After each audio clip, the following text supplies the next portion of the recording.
Assalamualaikum warahmatullahi wabarakatuh. Kami dari kelompok 3 akan menjelaskan mengenai materi Prodigy OWL di modul ketiga Semantik Web. Sebelum itu, saya akan menyebutkan anggota dari kelompok 3.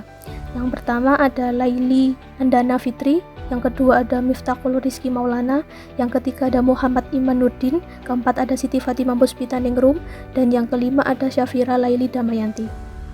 Sebelum itu, saya akan menjelaskan mengenai apa itu OWL Anthology. Anthology digunakan untuk menangkap pengetahuan tentang beberapa domain yang menarik. Anthology menggambarkan konsep dalam domain dan juga hubungan yang dimiliki antar konsep-konsep tersebut. OWL Anthology didasarkan pada model logis yang berbeda yang memungkinkan konsep dapat didefinisikan dan juga dijelaskan. Maka dari itu, OWL Anthology memiliki konsep kompleks karena dapat dibangun dalam definisi dari konsep yang lebih sederhana. Oleh karena itu, pemikir dapat membantu mempertahankan hierarki dengan benar. Ini adalah sangat berguna saat menangani kasus-kasus di mana kelas dapat memiliki lebih dari satu orang tua. Kemudian, komponen OWL Anthology. OWL Anthology memiliki komponen yang mirip dengan ontologi berbasis kerangka Prodigy. Namun, terminologinya digunakan untuk menggambarkan komponen-komponen ini sedikit berbeda dari yang digunakan dalam Prodigy. Kemudian, individu. Individu di sini mewakili objek dalam domain yang diminati. Perbedaan penting antara Prodigy dan OWL adalah OWL tidak menggunakan asumsi nama unik. Artinya, dua nama berbeda sebenarnya bisa merujuk ke individu yang sama. Di dalam OWL, harus secara eksplisit menyatakan bahwa individu adalah sama satu sama lain atau berbeda satu sama lain. Jika tidak, mereka mungkin sama satu sama lain atau mereka mungkin berbeda satu sama lain. Kemudian properti.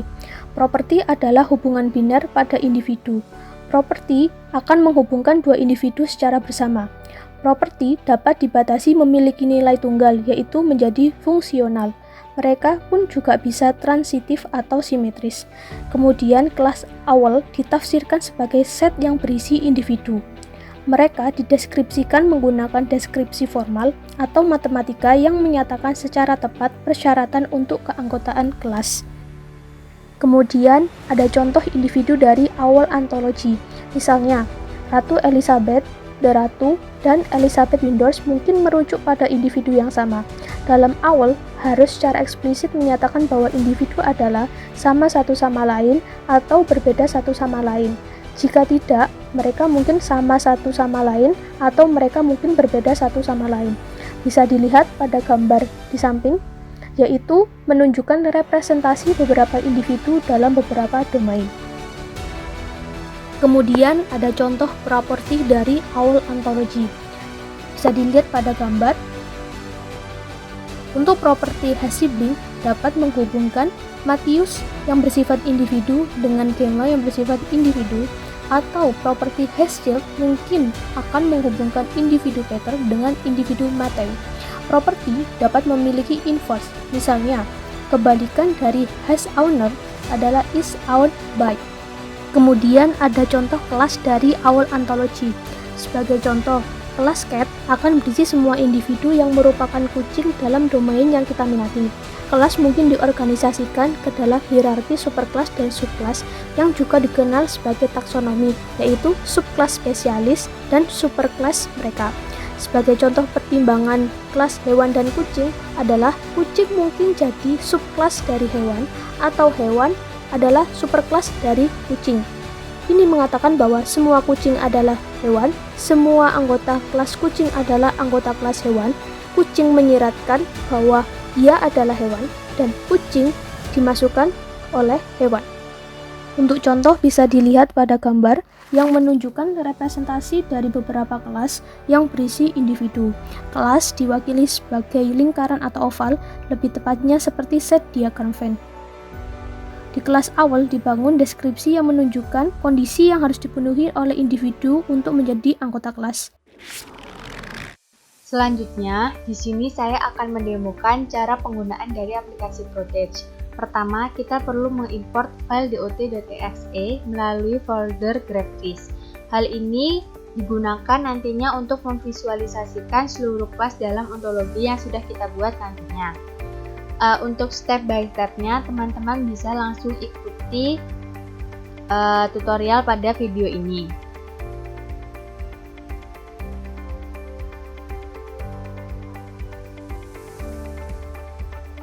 Nah, setelah file dot.exe ketemu, langsung di open dan juga diklik OK. Ini file sudah berhasil diimport. Sekarang kita masuk ke tahap berikutnya, yaitu membuat kelas di dalam Protege. Pertama, pilih fitur kelas pada Protege, kemudian pilih menu Tools dan Create Class Hierarchy. Di sini teman-teman bisa menuliskan sintaks terkait dengan subkelas-subkelas ataupun kelas yang mau dibuat sesuai dengan ontologi yang mau teman-teman buat. Nah, sebagai contoh di sini saya akan membuat beberapa kelas terkait tentang makanan, terutama yaitu tentang pizza. Untuk lebih jelasnya, teman-teman bisa langsung ikuti tutorial di video ini. Di sini setiap tab atau jarak, jadi semakin ke dalam itu maksudnya adalah subkelas. Jadi misal di situ ada food dan pizza. Nah, itu maksudnya pizza itu adalah subkelas dari kelas food. Hal ini berlaku untuk semuanya ya.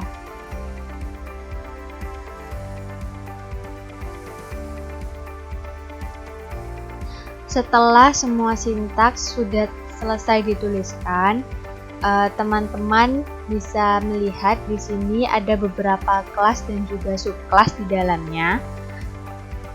Selanjutnya kita langsung bisa pilih atau klik tombol continue. Jangan lupa centang kolom make sibling class disjoin kemudian finish. Ini adalah hasil dari pembuatan kelas yang sudah kita selesai buat, sesuai dengan sintaks yang sudah kita tuliskan tadi. Teman-teman bisa lihat ada kelas dan subkelas masing-masing di dalamnya. Sekarang kita masuk ke membuat properti pada Protege, yaitu dengan pilih fitur entity, kemudian klik OWL Top Object Property, pilih menu Tools dan Create Object Property Hierarchy.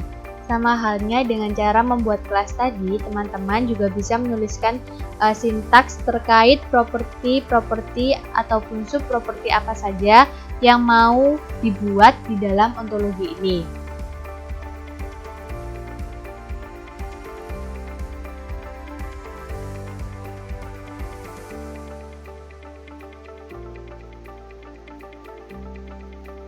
Nah, jika sudah, langsung klik continue. Untuk yang kolom sibling object property disjoin ini tidak perlu dicentang, langsung aja finish. Nah, ini hasil dari pembuatan properti pada Protege. Sekarang kita akan mengatur relasi antara Protege dan juga kelas yang sudah kita buat. Di sini kita bisa pilih karakteristik dari propertinya itu yang apa. Ada 7 macam pilihan. Kemudian di sini kita juga bisa mengatur domain dan juga range dari setiap properti. Sekarang kita atur terlebih dahulu untuk setiap properti dan subproperti yang ada, pilihan karakteristiknya beserta domain dan juga range-nya. Silakan teman-teman ikuti langkah-langkah pada video ini.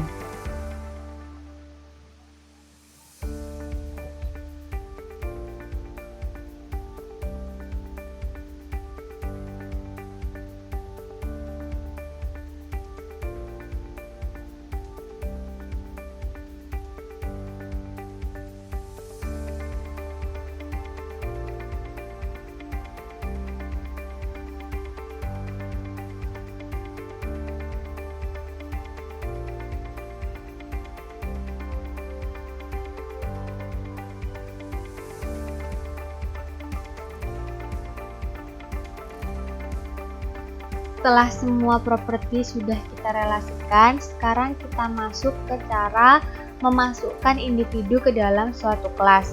Di sini teman-teman bisa memilih tab individual by tipe, masih pada fitur entity. Kemudian masukkan atau tambahkan beberapa individu yang memang mau teman-teman masukkan. Nah, di sini saya memasukkan beberapa nama negara dan saya ingin memasukkannya ke dalam kelas country.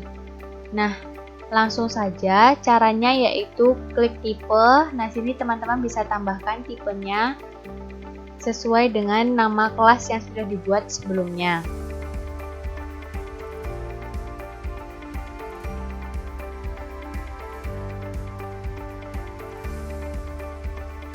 Setelah semua sudah berhasil, ini adalah hasil dari memasukkan individu ke dalam suatu kelas. Sekarang kita kembali kepada fitur kelas. Kita akan membuat relasi antara kelas dan juga properti yang ada, yang sudah kita buat tadi. Nah, sebagai contoh di sini ada kelas country. Kita pilih tambah equivalent to. Di sini itu untuk memberikan makna kepada setiap kelas, dimana maksudnya adalah sebagai contoh pada kelas country tadi kan ada beberapa individu, yaitu ada negara Amerika, Italia, dan juga Jerman. Nah, kita bisa tambahkan di menu atau di fitur tab equivalent to. Selain itu, kita juga bisa menambahkan tipe-tipe restriction atau batasan-batasan dan juga nilai cardinality di setiap kelas, antar kelas ataupun kelas dengan subkelasnya, itu bisa kita atur di sini. Semua bisa disesuaikan. Untuk contoh lengkapnya, teman-teman bisa ikuti langkah-langkah di video ini.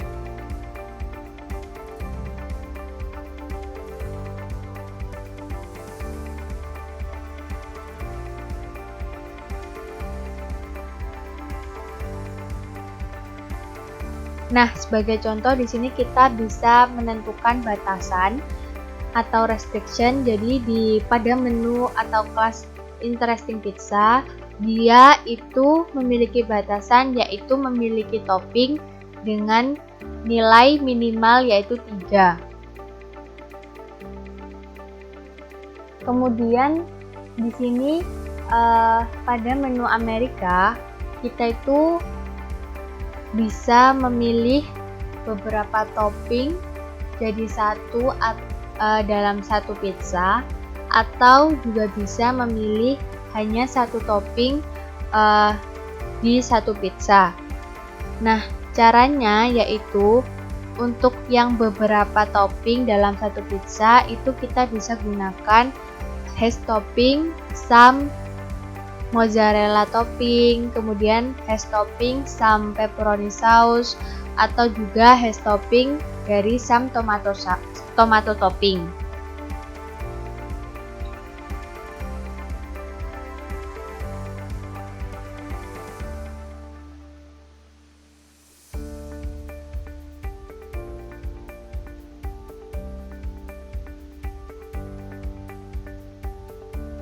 Sedangkan untuk memilih satu topping saja untuk satu pizza, kita bisa dengan menggunakan cara pilih Quick Closure Action.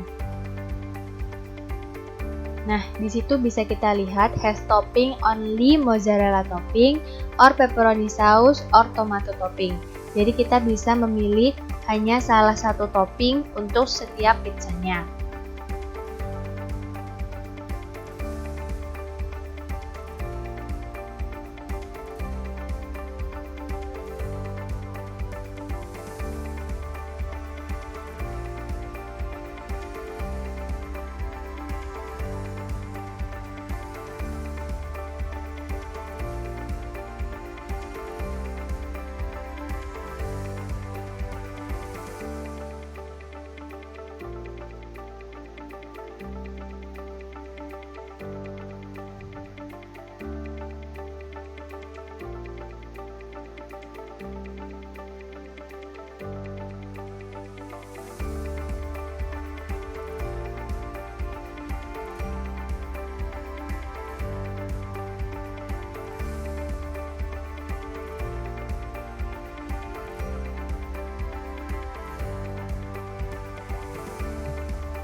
Nah, setelah semua kelas dan subkelas kita buat relasinya dengan properti yang ada, sekarang kita bisa mencoba melihat visualisasi dari hasil ontologi yang kita buat.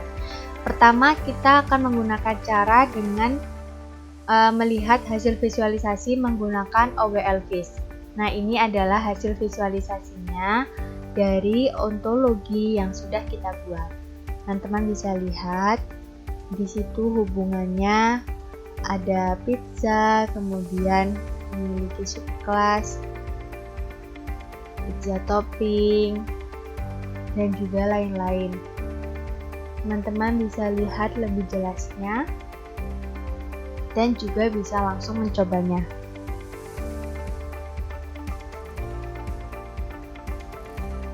Kemudian cara kedua, kita bisa melihat visualisasi ontologi dengan menggunakan fitur ontograph.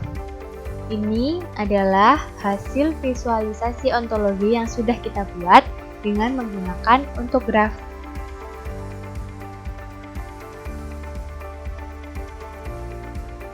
Jadi setiap tombol yang bisa diklik itu akan langsung memunculkan hubungan-hubungannya dan akan langsung menampilkan hasilnya.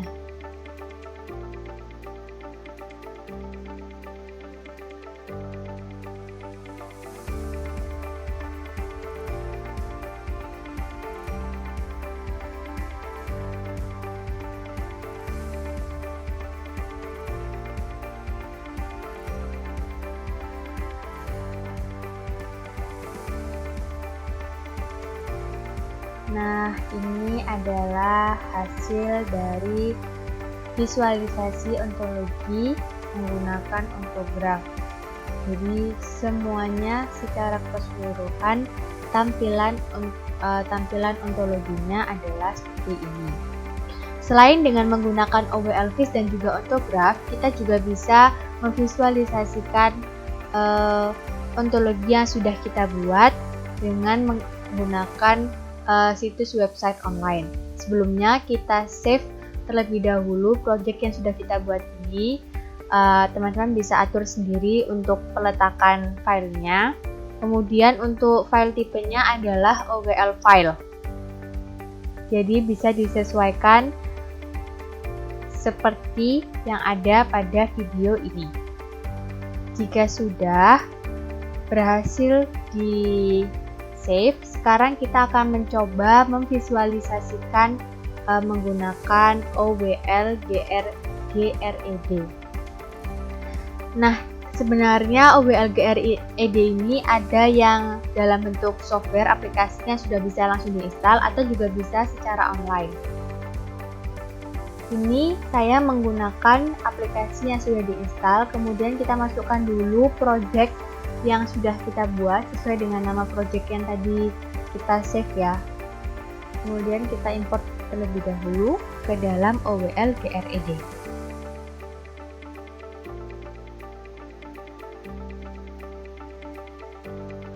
Nah, ini teman-teman bisa pilih menu sesuai dengan menu mau membuat yang mana. Nah, sekarang kita akan mencoba memvisualisasikan ontologi yang sudah kita buat tadi. Kita masukkan filenya.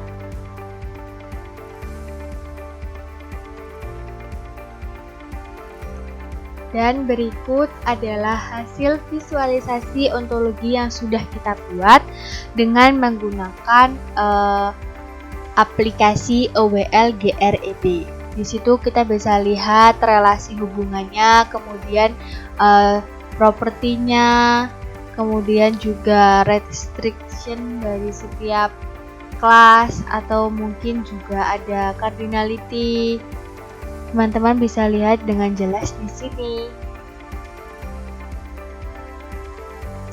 Mungkin kurang lebihnya cukup dari demo penggunaan aplikasi Protege. Selanjutnya, teman-teman bisa melihat tugas untuk minggu ini secara lengkap di modul yang sudah kami sediakan. Sekian dari kelompok kami, kurang lebihnya mohon maaf. Wassalamualaikum warahmatullahi wabarakatuh.